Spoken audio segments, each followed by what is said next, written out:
लेकिन मेरी जवान बहू रानी जो घर में रो रही है, उसको जवानी में धोखा देकर विधवा बनाकर चला गया। उसका क्या जुर्म था कि उसके साथ ऐसा हुआ?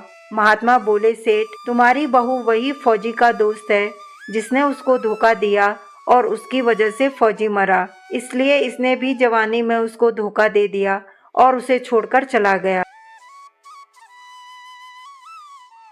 एक फौजी था, उसका माँ बाप, शादी, बच्चे, भाई बहन कोई नहीं था। वह अकेला ही फौज से कमा कमा के जमा करता जा रहा था। एक बार उसकी एक सेठ से दोस्ती हो गई जो कि फौज में माल सप्लाई करते थे। एक दिन सेठ ने उस फौजी से कहा कि जो भी तुम्हारे पास पैसा है वह उतने का उतना ही पड़ा हुआ है, तुम वह पैसा मुझे दे दो तो मैं अपने कारोबार में लगा दूंगा। इससे तुम्हारा पैसा बहुत बढ़ जाएगा। सेठ से फौजी की दोस्ती तो हो ही गई थी, इसलिए फौजी ने भी सोचा कि सेठ सही कह रहे हैं, क्यों ना मैं सेठ को पैसे दे दूं। फौजी ने अपना सारा पैसा सेठ को दे दिया, जिसे सेठ ने कारोबार में लगा दिया। कारोबार खूब चमक गया और खूब कमाई होने लगी। कुछ समय बाद फौज में लड़ाई लग गई और लड़ाई में फौजी और उसका एक साथी घोड़ी पर चढ़कर लड़ने के लिए गए। लड़ते लड़ते उनको दुश्मनों ने घेर लिया, लेकिन वह दूसरा दोस्त घोड़ी पर बैठकर भागने लग गया। दुश्मनों ने वार किया और फौजी मर गया और थोड़ी देर बाद उसका दोस्त भी मर गया।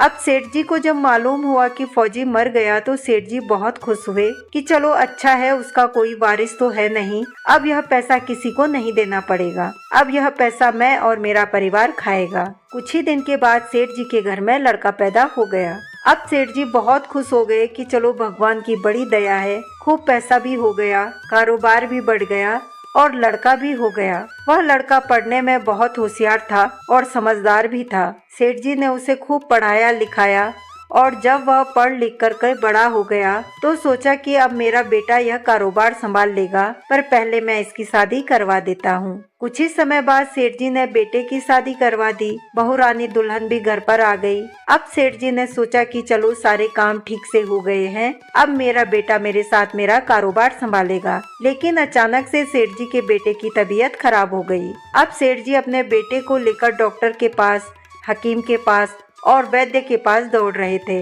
डॉक्टर, हकीम और वैद्य जो भी दवाई दे रहे थे, सेठ जी वह सब अपने बेटे को खिला रहे थे, लेकिन उनके बेटे पर उन दवाइयों का बिल्कुल भी असर नहीं हो रहा था।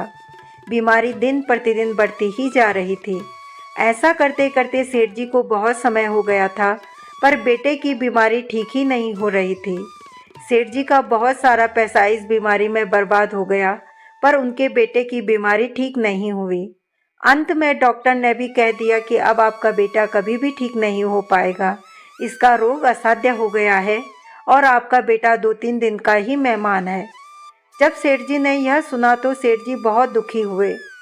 सेठ जी निराश होकर अपने घर जा रहे थे कि रास्ते में उन्हें एक जान पहचान का आदमी मिला। आदमी ने सेठ जी से कहा कि सेठ जी क्या हुआ, आप रो क्यों रहे हैं और इतना परेशान क्यों हैं? तो सेठ जी ने उस आदमी को अपनी आप बीती बताई। सेठ जी ने कहा कि जब से बेटा पैदा हुआ तब से मैंने हमेशा यही सोचा कि मेरा बेटा मेरा सहारा बनेगा, लेकिन भाग्य को पता नहीं क्या मंजूर है।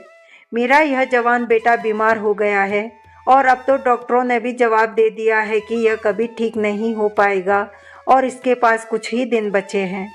मैंने इसका खूब इलाज कराया और इसके इलाज पर अपनी पूंजी लुटा दी, पर फिर भी यह ठीक नहीं हो पाया। आदमी ने कहा कि सेठ जी आप परेशान न होइए, मेरी पहचान में एक वैद्य है जिनके हाथों में बहुत जादू है। उनकी दवाई खाकर तो मुर्दे भी दौड़ पड़ते हैं। उनके हाथों से 2 आने की पुड़िया खाकर लाइलाज बीमारी वाले ठीक हो जाते हैं। आप जल्दी से उस वैद्य के पास जाइए और उस वैद्य से अपने बेटे के लिए दवाई ले आइए। सेठ जी उस वैद्य के पास गए और उन्हें अपने बेटे की पूरी बीमारी के बारे में बताया। वैद्य जी ने सेठ जी को 2 आने की पुड़िया दी और कहा कि इसे अपने बेटे को खिला देना, बेटा ठीक हो जाएगा। सेठ जी ने घर पहुंचकर जैसे ही अपने बेटे को वह पुड़िया खिलाई, पुड़िया खाते ही उनका बेटा मर गया। सेठ जी, सेठानी और बहुरानी अब जोर जोर से रोने लगे। पूरा गांव इकट्ठा हो गया। सेठ जी और उनका परिवार शोक में डूब गया। तब तक वहां एक महात्मा जी आ गए। सेठ जी को बहुत रोते हुए देखकर महात्मा ने सेठ से कहा कि तुम क्यों रो रहे हो? तो सेठ ने बड़ी मुश्किल से खुद को संभालते हुए महात्मा से कहा कि महात्मा, मेरा एक ही जवान लड़का था और वह भी आज मर गया, इसलिए मैं रो रहा हूँ। जिसका जवान बेटा मरा हो वह रोएगा नहीं तो और क्या करेगा। महात्मा ने सेठ से कहा कि जिस दिन तुम्हें खूब सारे पैसे मिले थे उस दिन तो तुम बहुत खुश थे। सेठ ने आश्चर्य के साथ पूछा, महात्मा जी आप किस दिन की बात कर रहे हैं। तो महात्मा ने कहा कि मैं उस दिन की बात कर रहा हूँ जिस दिन तुम्हें फौजी ने पैसा दिया था। तब सेठ ने कहा कि महात्मा, वह पैसा फौजी ने मुझे कारोबार के लिए दिया था, इसलिए मैं उस दिन बहुत खुश था। उस पैसे को मैंने कारोबार पर लगाया और मेरा कारोबार बहुत चमक गया, इसलिए यह खुशी की ही तो बात थी। फिर महात्मा बोले, जब तुम्हारा बेटा पैदा हुआ और जब तुमने अपने बेटे का विवाह करवाया तब भी तो तुम बहुत खुश थे। फिर सेठ ने कहा कि जब बेटा पैदा होता है तो वह पाप का सहारा बनता है, इसलिए मैं उस दिन बहुत खुश था। और जब मेरे बेटे का विवाह हुआ तो मुझे यह आशा जगी कि अब मेरा वंश आगे बढ़ेगा, इसलिए महात्मा जी यह खुशी की ही बात होती है। महात्मा बोले, जिस दिन फौजी मरा उस दिन भी तो तुम बहुत खुश थे। तब सेठ ने कहा कि महात्मा जी जब फौजी मरा तो मैंने सोचा कि अब मुझे उसे अपने कारोबार से पैसे नहीं देने पड़ेंगे और यह पैसे मेरे और मेरे परिवार के काम आएगा, इसलिए मैं उस दिन बहुत खुश था। फिर महात्मा बोले कि जब इतनी बार तुम खुश हुए तो अब क्यों रो रहे हो। सेठ ने महात्मा से कहा कि मेरा जवान बेटा मरा है और जवान बेटे का मरना कोई छोटी बात नहीं होती है। महात्मा ने कहा कि सेठ, वही फौजी पैसा लेने के लिए तुम्हारा बेटा बनकर आया था।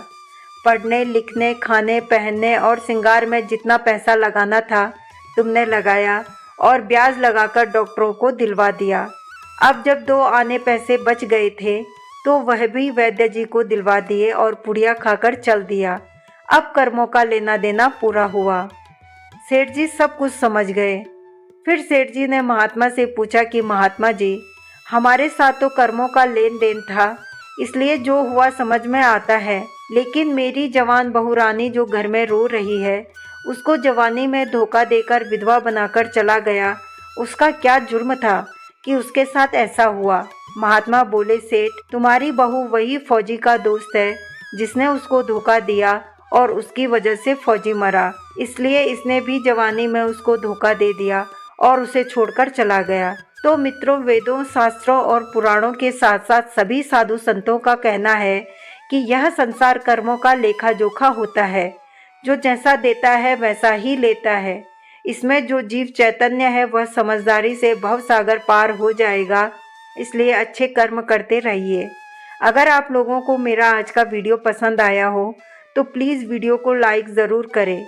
यह भी एक बहुत बड़ा कर्म है, क्योंकि आपके एक लाइक से मुझे बहुत हौसला मिलता है।